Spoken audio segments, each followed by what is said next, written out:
يا جماعة الدعاء مستجاب في كل وقت، لكنه في رمضان آكد، ولذلك جاءت آية الدعاء بين آيات الصيام: شهر رمضان الذي أنزل فيه القرآن هدى للناس وبينات من الهدى والفرقان فمن شهد منكم الشهر فليصمه من كان مريضا أو على سفر فعدة من أيام أخر يريد الله بكم اليسر ولا يريد بكم العسر ولتكملوا العدة ولتكبروا الله على ما هداكم ولعلكم تشكرون. ثم ماذا قال؟ وإذا سألك عبادي عني فإني قريب أجيب دعوة الداعي إذا دعان فليستجيبوا لي وليؤمنوا بي لعلهم يرشدون. ثم رجعت الصيام مرة ثانية: أحل لكم ليلة الصيام الرفث إلى نسائكم هن لباس لكم وأنتم لباس لهن إلى آخر الآيات. فعليكم بالدعاء. وقال النبي صلى الله عليه وسلم: إن دعوة الصائم عند فطره مستجابة. شوفوا، قال إذا سألك.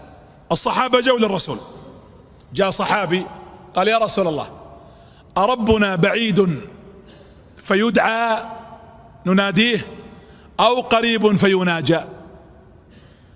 فسكت الرسول ما رد. المسؤول من؟ الرسول. ما رد الرسول. الرسول إذا سئل تجيه إجابة من السماء: يسألونك عن الأنفال قل الأنفال، يسألونك عن الأهلة قل الأهلة أو قل هي مواقيت، يسألونك ماذا ينفقون قل، يسألونك عن المحيض قل هو أذى وقس على هذا، يسألونك عن اليتامى قل إصلاح، إلى آخر الآيات. هنا ما في قل، مباشرة جاءت الإجابة بدون واسطة: وإذا سألك عبادي عني فإني قريب، أنا ربكم قريب.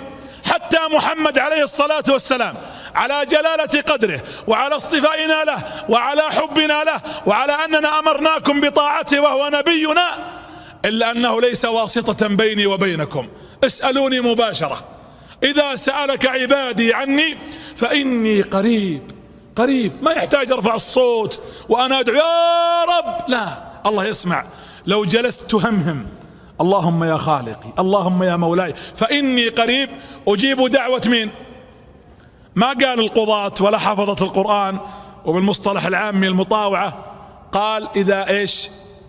أجيب دعوة الداعي، أطلقها ولم يقيدها. الداعي متى يا رب؟ متى تستجيبها؟ إذا إيش؟ إذا دعا، يعني كأن المفتاح معك. فألحوا على الله، فرصة في رمضان. وبعطيكم قاعدة، والله إني أعرف عشرات من الفضلاء الناجحين في الدنيا، بعضهم مشايخ وغير مشايخ، يقولون أن كل الأمور التي حصلنا عليها في الدنيا، إما مكانة عند الناس أو شهرة أو محبة أو دعوة أو علم أو يقول والله كلها كانت بسبب دعوات في شهر رمضان. وبعض العلماء يقول طبعا ليس بينك وبين الله تخصيص، ادع بما شئت، لكن على أساس تقدر تضبط نفسك، هذا اجتهاد مني، أقول خصص لك 4-5 دعوات تحس انها أهم دعوات في حياتك، ومن أهمها الثبات على دينه وعتق رقبتك من النار والالتزام بالتوحيد والبعد عن الشرك وأن تعرف ربك. ادعو الله فيها في رمضان، في السجود وعند الفطر وفي آخر الليل، وألحوا على الله. والله إن علم الله صدقنا سيتحقق الوعد لنا، لأنه وعدنا وهو الذي لا يخلف الميعاد سبحانه وتعالى. يا جماعة هذه الليلة خير من كم؟ من 1000 شهر، 84 سنة. دمعة في ليلة القدر كأنك دمعت من خشية الله 84 سنة. سجدة في ليلة القدر كأنك سجدت لله 84 سنة. عبادة، طاعة، صدقة، بر، إحسان، 84 عام أجور. يقول النبي عن هذه الليلة، قال صلى الله عليه وآله وسلم، اسمعوا ماذا يقول، اسمعوا الحبيب صلى الله عليه وسلم عن ليلة القدر ماذا يقول. قال من حرم خيرها فهو شقي محروم. ليلة تصليها لله. يمكن يقول قائل والله أنا وش يضمن لي أني بعد رمضان ما أفعل المعاصي؟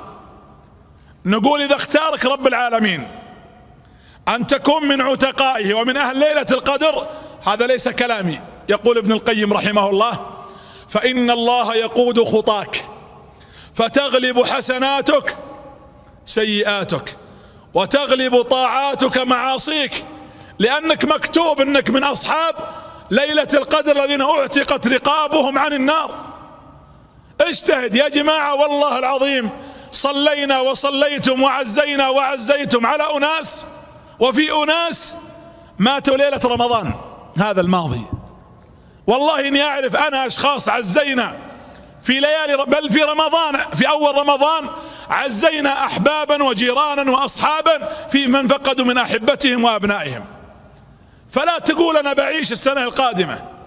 لا شاب يغرك شبابك، ولا فتاة يغرها أيضا فتوتها، ولا كبير ولا ملك ولا حاكم ولا قوي. انتبه انتبه. يقول ابن الجوزي: الموت إذا جاء فإنه لا يطرق باب ولا يخاف من حجاب ولا يستأذن حجاب ولا يرحم صغير ولا يوقر كبير ولا يقبل بديل ولا يأخذ كفيل.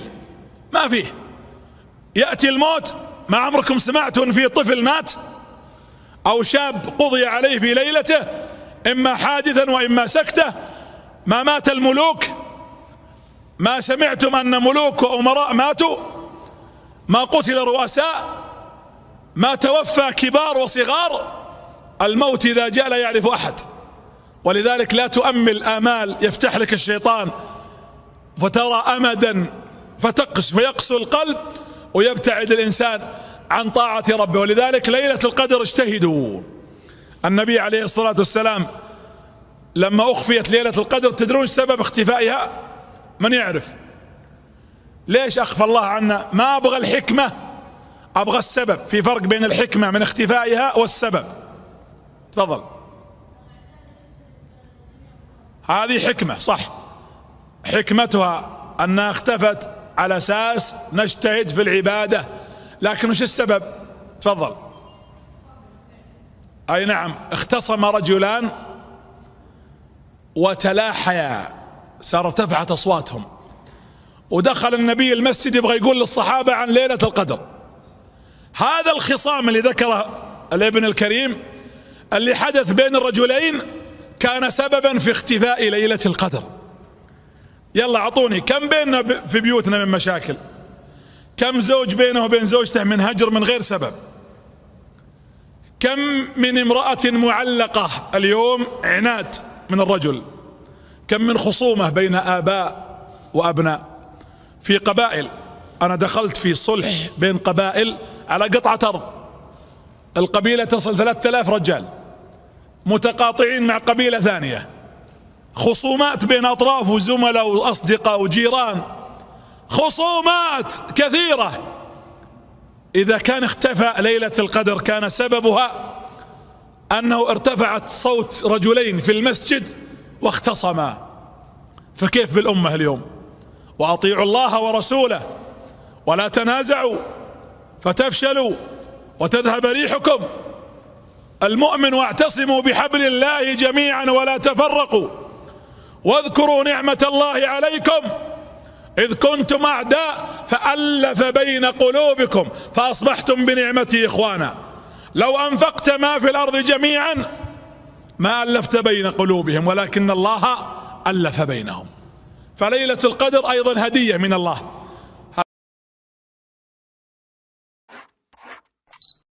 ما هي الليالي التي تتحرى فيها ليلة القدر؟ وما أفضل دعاء يقال فيها؟ وما هي علاماتها؟ آخر الليالي التي ترجى فيها ليلة القدر هي ليلة 27، ولكنها ليست هي ليلة القدر جذما بل هي أرجاها. ومع ذلك فإن القول الراجح عند أهل العلم أن ليلة القدر تتنقل، تارة تكون في ليلة 21 وتارة تكون في ليلة 23 وتارة في ليلة 25 وتارة في ليلة 27 وتارة في ليلة 29، وقد تكون في الأشفاع أيضا، وقد أخفاها الله عز وجل على عباده لحكمتين عظيمتين: إحداهما أن يتبين الجاد في طلبها الذي يجتهد في كل الليالي لعله يدركها ويصيبها، فإنها لو كانت ليلة معينة لم يجد الناس إلا في تلك الليلة فقط. والحكمة الثانية أن يزداد الناس عملا صالحا يتقربون به إلى ربهم وينتفعون به. أما أفضل دعاء يدعى فيها فسؤال العفو، كما في حديث عائشة أنها قالت: يا رسول الله، أرأيت إن وافقت ليلة القدر ما أقول فيها؟ قال: قولي: اللهم إنك عفو تحب العفو فاعف عني. فهذا من أفضل الأدعية التي تقال فيها. وأما علامتها فإنها تخرج الشمس صبيحتها صافية لا شعاع فيها، وهذه علامة متأخرة. وفيها علامات أخرى كزيادة النور فيها وطمأنينة المؤمن وراحته وانشراح صدره. كل هذه من علامات ليلة القدر التي أسأل الله تعالى أن يجعلني وإياكم من الفائزين بها.